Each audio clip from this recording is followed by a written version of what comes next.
Good morning, Fort McMurray, Wood Buffalo, and the rest of the world. You've tuned in to the Mac City Morning Show. I'm your host, Elliot Pierre, and we're going to start this episode off the same way we start every show off, with a moment of gratitude. I know you could be a million other places doing a million other things, so the fact that you're spending it with us truly does mean the world to me. On that note, Tanner, hit him with the intro.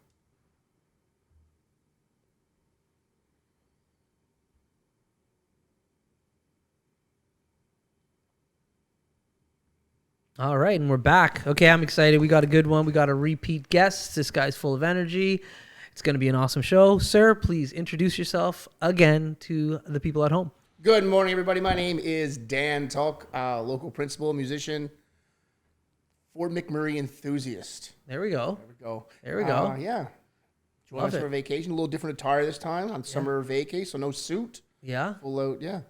So how are things going, man? It's summer. Things are opening up. I saw you performing places. 21 gigs in July. Woo! 21 shows. Crazy. No, things are open. Things are good. People come back to life. Like, people are happy to be out again. That's right.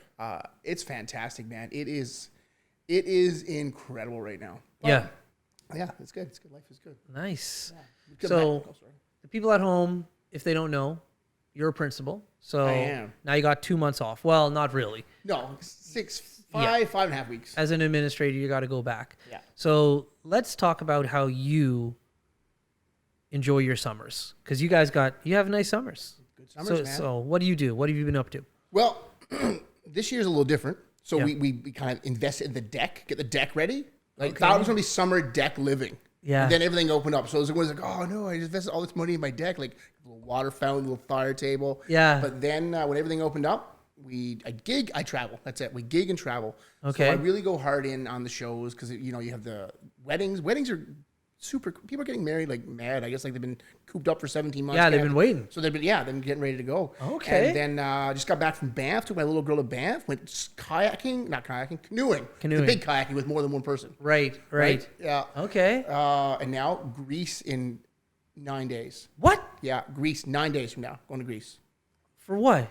Just for travel? Giggles, man. Yeah.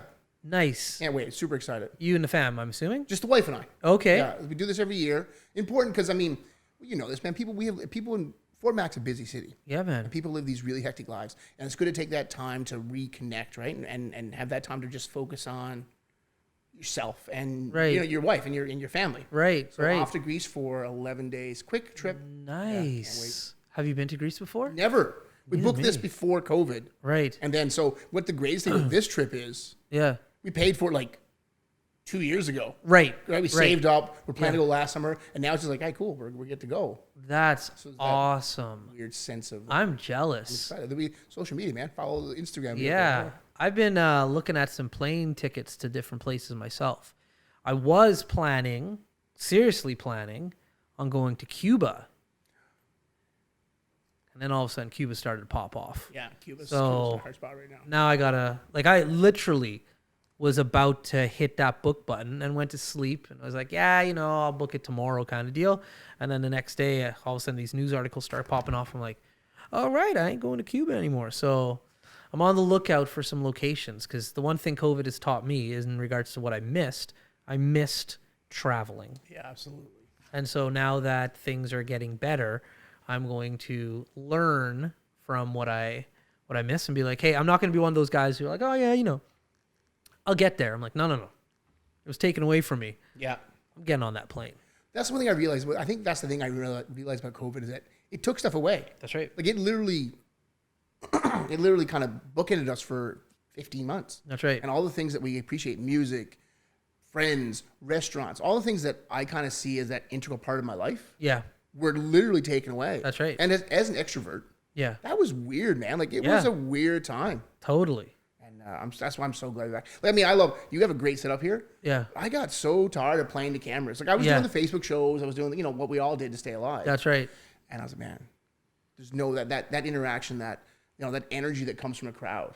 It's incredible. You can't beat it. Yeah. Even going out to restaurants again, like this weekend, I think I ate out, which is horrible for like my body, but I think I ate out every meal.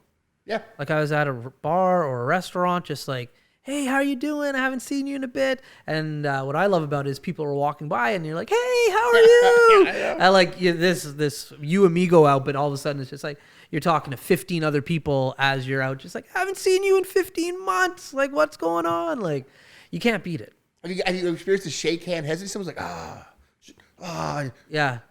Well, I just decided I am not going to play this game of like, are we shaking hands? Are we doing the fist bump? I'm hugging everybody. Yeah. I'm just going for it. Oh, we just got back from a concert this weekend, and everybody, like random strangers, that just lock eye contact and be like, give me a hug. Yeah. I'm just going for it. And then like, if you go for the hug and you can see like they're not comfortable, like, oh, you don't want to hug, that's okay. That's cool, yeah. But like this whole, I don't know. I'm just like, no, just come in. Yeah, exactly. Come in for it. I made the joke. Full open mouth kiss with everybody now. Yeah. That's it. Like, how are you? I'm your accountant. I'm like, I know, but. So this is a crazy amount of gigs that you were able to book in a short amount of time. Like, was this like, did all of these venues just start calling you up as soon as things change, or how did that happen? It's kind of a double-edged sword. Yeah. And so in some sense, I was always booking gigs. Like every gig was tentative. I'm like, okay, cool. You got me booked for this weekend if it opens. Right. And then the weddings, the golf course, I was like, oh, cool, we can have people in again. Yeah. And there's that strange demand that people just want entertainment. They want to see people. Right. So people started calling. And that's the thing. It sounds like a lot, but once you take every Friday and Saturday, that's 8 a month, and then you do some open mics and you do some stuff, it fills up really quick. Yeah, no doubt. Right? No doubt. But it's really cool. And this is my normal summer schedules. Like once I get back into the school year, I can't do this. I can't play Thursday, Friday, Saturday, and Sunday. It's Friday and Saturday, right? That's right. Yeah. I didn't know you do weddings. Yeah, I didn't either. It's one of those crazy things. Like, you play this? What's the answer? Always say yes. Like music's like improv. Yeah. Always say yes and add something. It's like, can you do weddings? Right. Sure. I can do weddings. I guess so. So is this a new addition to your bag of tricks? No, but I mean, usually it was always friends. Okay. And like I would do like, oh, can you play my wedding? You're my buddy. Like, yeah, of course I can. Yeah. And now it's like, hey, can you play my wedding? You're Dan. I'm like, yeah, I guess so. That's awesome. Yeah. So what's the difference between how is it different between playing at a bar and or a wedding? Okay, this is a great. I thought about this a lot. Okay. So there's tiers. Playing at your background music, no one cares. You can play the same song for 40 minutes. When you're completely background, like a jazz kind of show. Yeah. Then you get into a pub and people are singing along. They can catch you if you miss some words. You just got to know the song better than them, but no one really pays a lot of attention. That's right. A wedding, the bride is paying attention. Okay. She's picked some songs. So like last week, I played a great wedding for this wonderful couple, and they want some Ed Sheeran tunes. I'm like, okay. So it's actually you got to focus. You got to learn some stuff. Right. You got to because you know what? This is her day, man. I know it's his day too. Let's be upfront. Yeah. But it's her day, right? Yeah. That's right. She wants that song to sound like she wants that song to sound when she comes down the aisle. That first dance. That's right. So you got to pay a little attention. The most nerve-wracking thing is national anthems. Because you can't mess that up. If I sing Brown Eyed Girl and I sing the wrong verse, no one cares. That's right. But you mess up "O Canada" or the Star Spangled Banner, that makes YouTube. That's right. Yeah, that's right. That's the only time I'm really nervous. So weddings and only the bridal procession and the first dance make me nervous. And the daddy, the father-daughter dance makes me nervous. For some reason, the mother-son dance. Yeah. They're okay with it. Sons, but yeah, you want to make sure you give that lady that day she wants. That's right. Yeah. So when you're playing this, you're playing, like when you do a wedding, you're the live band. It's just you. You're playing from start to finish. Yeah. Oh, wow. Sometimes, depending on what they want. Sometimes I'm tired literally to just do the the bridal procession or sing a song for the dances. Okay. Sometimes I'm there, I'm literally there in the morning and I stay the entire day. Yeah. Full pastor to Adam Sandler. Yeah. In one day. That's awesome. Yeah, I didn't know you did weddings, but that makes sense. Why not? Why not? A gig's a gig. Why not? That's right. I play Save On Foods. Yeah, you just love to play that guitar. It's great, man. That's it. It's great. You just love to play that guitar. Okay. So now you like to travel. Let's go back to that topic because I followed your last trip on Facebook. Okay. But not everybody did. Where did you go last time? The last big trip? Yeah. Vietnam. There you go. Vietnam, man. So, it was great. Tell me all about that. We started a travel channel. I know. I watched it. Talking around. I remember my wife, because I put my iPhone under a train. Under a train. The train was coming. I was like, put it under the train. And she said, You're going to lose that iPhone. Like, what happens if something falls off the train or the train knocks over? I'm like, is it worth the shot? Let's say it would turn out to be good. Yeah. Vietnam was cool experience. I would go back to Asia in a minute. Like I said to my wife, let's go back to Vietnam. But then you look at the world, like you said. That's right. There's so many places to see. Yeah. And I find travel odd that way. Like I fall in love with a place. I'm like, oh, I could retire here. I want to come back here. And then you think, but there's so many other places to see, and there's only a limited amount of time in your life. That's right. So yeah, I don't know. I'll go back to Asia again. I maybe will go back to Vietnam again. Yeah. If the stars align. Yeah. Right It opportunity. was beautiful there, man. Yeah, travel's great. What's your hit list? Right now? Okay, so Greece right now. Top 3. I want to hear your top 3. Cool. Greece right now, obviously that was the top 3 because we're going to spend a week or 5 days in Athens, do the touristy stuff, and a week in the islands. Yeah. And head back. I think I want to go to Thailand, Japan. I love to see Japan. Japan is where I want to go. Yeah. And then I want to do like Eastern Europe, like a block country. Yeah. That's the top 3 right now. We're on the same page. Yeah. Prior to COVID, listen to this. During COVID, I should say, there was a seat sale that I got a ticket to go to Japan. It went from Edmonton, Vancouver, direct Tokyo. Oh man. Air Canada. Yeah. $537 return. That's incredible. Return. Yeah. But it was didn't pan out. Yeah. Because I was supposed to go in February and things were hot there. If I did go to Japan, you had to lock down 4 to 14 days. The trip was only 10 days. Right, yeah. But $537 return on not a milk run, just straight through. Straight through. That's the thing, man. And that's the problem we were worried about COVID because the 14 days, like if you have to do the 14 days here, the 14 days there. Yeah. You can't do it. Life doesn't allow that. You can't do it. Yeah. Tanner just hit me up. You and me could talk for days. Yeah. I'm stealing his shine a little bit. Here's the Mac City Minute. It's his shine. Tanner, hit him with the Mac City Minute. All right, question number 1. What is one song you want to learn to play? Ooh. I've always wanted to master a one-man acoustic Bohemian Rhapsody. Oh. And I've tried. I don't think I can, but I'm going to try. I'm going to keep kicking at it. Queen's is an amazing band. Freddie Mercury's the best front man ever. Mm-hmm. And I just want to, if I could do a one-man Bohemian Rhapsody, that would be my dream tune. Okay. Question number 2. If you could play one venue in the world, what venue would that be? That's a great question. I think wow, Tanner. I don't even know. I like to say Wembley Stadium, but that's not true. Madison Square Garden be cool. Yeah. Maybe the Grand Ole Opry, but the Grand Ole Opry full. Not necessarily playing country, but just full of people, an old historic venue. Okay. I like playing old churches and small pubs and stuff. I like that interaction, that visceral, people are here, they're with me. Yeah. I like big shows, but I don't like the distance. Once those white lights come on and I can't see anybody, I'm like, right. Oh, I miss you guys. Yeah. Yeah. So that would be it. I would play some massive old cathedral or old pub in Ireland or something that's full of 28 people, and that's full because that's how big the pub is. There you go. Question number 3. What is one gig that stands out to you the most? Man, Tanner's on his game this morning. I know, man. We are on a bit of a hiatus there, but Tanner, he nails it every time. The best gig that stands out. Man, okay. When I was a young kid playing my first shows in the Fortune Arena, Fortune Newfoundland had 1,000 people, 1,500 people. And they had a big band, a big, by our standards band at that time. And I got to play my band, the Black Roses, which is my high school band. Okay. Got to play on a full stage with a real stage. Yeah. Man, you felt there was no one in the audience. Maybe 40 people, my mom. Yeah. But I felt like a rock star. Right, you made it. Yeah. I remember, and I say this, I'm going to tag these guys. My buddy Glenn and my buddy Mark, who I grew up with, who were in the Black Roses with me. My favorite time playing, he had a spare bedroom in his basement.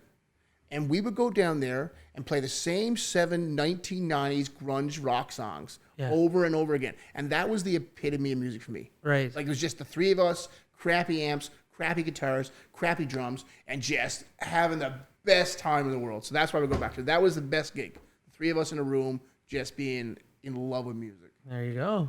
Question number 4. What is one moment you've had in Fort McMurray that makes you feel like a local celebrity? I was getting groceries the other day, and some guy stopped me. He's like, "What are you doing?" I said, "Getting groceries." He goes, "Yeah, but why are you getting groceries here?" It's like, "Because it's next to my house." Yeah. And he's like, "Why do you live in Fort McMurray?" I said, "What?" Because I'm what do you mean? He goes, "Aren't you famous?" Yeah. I was like, "No, I'm the principal." He goes, and this guy was convinced I was just like a Luke Bryant, like somebody like I was just like a normal famous person. I was like, "No, dude, not famous." Yeah. Or like when your face is on a beer can. Yeah. That's weird. I remember eating lunch at the tavern, and like they have the posters above like who's playing that weekend. Yeah. You're like eating your chicken cheese, your fish and chips, and some guys like looks at you and looks up and looks down. You're like, Yeah.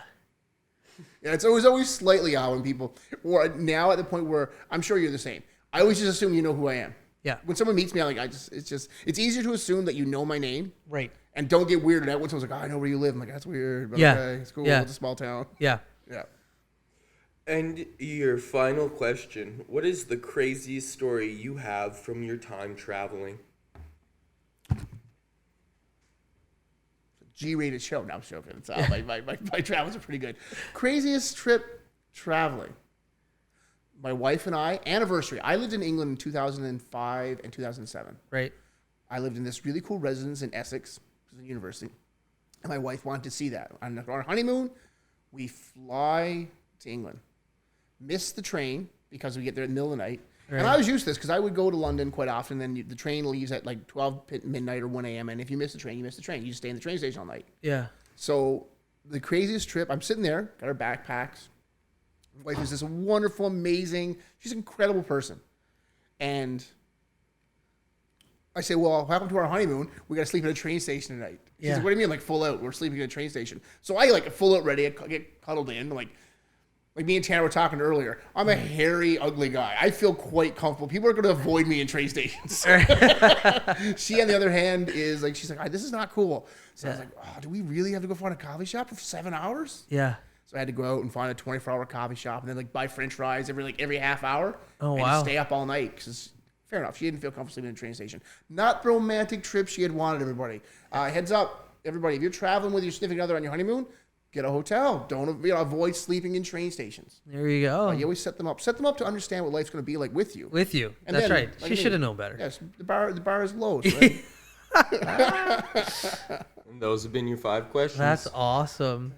Yeah, it's when you get note. It happened to me yesterday at the grocery store. There was this nice lady, senior citizen, and she just kept following me and like looking at me. Yeah. And I just was going on because you forget. Like I know I do something that's out there, but I don't take it as that serious. Like you forget. Long story short. Yeah. And after like aisle number 5, she just finally just came over. She's like, "Hi, Elliot," and I was like, "Oh, hi. How are you?" And she's like, "Good." She's like, "You don't know me." I'm like, "Okay, good," but they know your name. Yeah. And then she's like, "I just want to say I watch the show and I think it's great."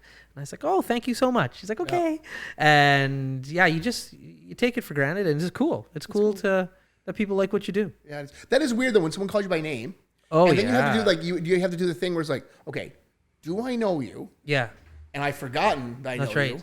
Or do you know me? Because you don't want to come across as like someone who thinks, "Oh yeah, hi." Yeah, that's right. Elliot, you know what I mean? Yeah. I'm always, "Hi, nice to see you." And yeah. I always find it's better to err on the side of caution and be friendly and say, "Hey, how are you?" That's it. And honestly, "Hey, I'm sorry, I don't say, do I know you?" I'm like, "Hey, right. Nice to meet you. How are you? How are things?" That's right. And then if they tell me, "Yeah, you don't know me," I'm like, "Oh, that's cool." Sorry. That's cool. Yeah. I never, ever anymore, especially based on my last career, human resources, hiring so many people. I've hired thousands of people. Yeah. And I know like when you hire somebody, that's a life-changing event. So they remember the person that gave them that opportunity. Yeah.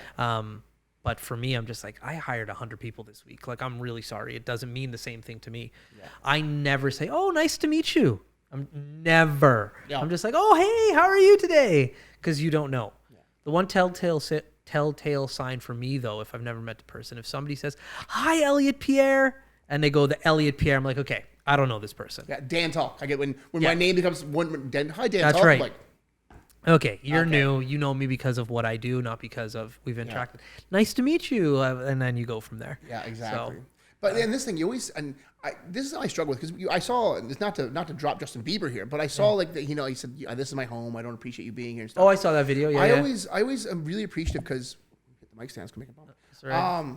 What we do is dependent on them watching. That's right. Right. I mean, I'm so appreciative of Fort McMurray. I mean, I've been doing this in town for like 12 years, like at this level of gigging, like this many gigs. Probably not this many, but last 7 years I have. Yeah. And that's completely dependent on people coming to see you. 100%. And so I'm so appreciative. This town is so awesome. And I love the connections. I might have told the story the last time. I played for this couple at Patty's. I wasn't aware I played for them at Patty's. Yeah. And then their kid, they came and saw a show with their kid at Avenue Coffee. Yeah. And then the kid was dancing. And I was like, oh, yeah, we met at your show one night. And now we have a kid. And that kid came to your show. Yeah. Fort Mac is so amazing. Yeah, it really is. And music is so amazing. And these connections, the connections we make with people, be that on the Mac City Morning Show or music or as an educator or, like say in human resources, the little impacts we have on people are incredible. Yeah. And you never know what impact you're going to have on somebody. Never do. Yeah. And I'm appreciative of people. People are awesome. Yeah, they are. And I'm glad we can see them again. Yeah, me too. Yeah. I was getting lonely, man. Oh, dude, you have no idea. And my wife was getting sick of wagon wheel. Can I play you a gig? Can you just get here and let me play you a gig? Yeah. Can you dance? My wife is an introvert, so she was fine with this. Yeah. Her life didn't change that much because of COVID. But for me, I was like, oh my God. So I got my double vax. Yeah. And then things started to open. I was out, and she's just like, "You're going out all the time. What's going on?" I was just like, "What do you mean? What's going on?" I'm like, "You're never gonna see me again." Yeah, that's like, right. Yeah, I'm out. You can come with me. She's like, "I don't want to." I'm like, "You need to recognize I had to live your life for over a year, and it's nice. Don't get me wrong. It was okay, but that's not who I am." Yeah. Well, I'm the exact same boat. My wife is amazing. Yeah. Introvert. Yeah.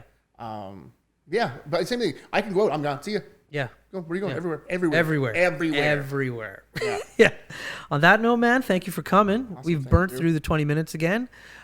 You're going to come back again. Yeah, absolutely. I know you will. Yeah. So, anyways, everybody wait. Time out. You got a shameless plug. Go. What I got to do now? Shameless plug. Whatever you want to shout out, whatever you want to promote. Oh, this is your. What I got to promote now? Yeah. Oh, okay, cool. So, what we got going on now? Can I plug anything? Anything and anyone. The Dan Tulk shows. What am I playing? I'm at Earl's this Friday, 57 this Saturday, and 57 this Sunday for trivia.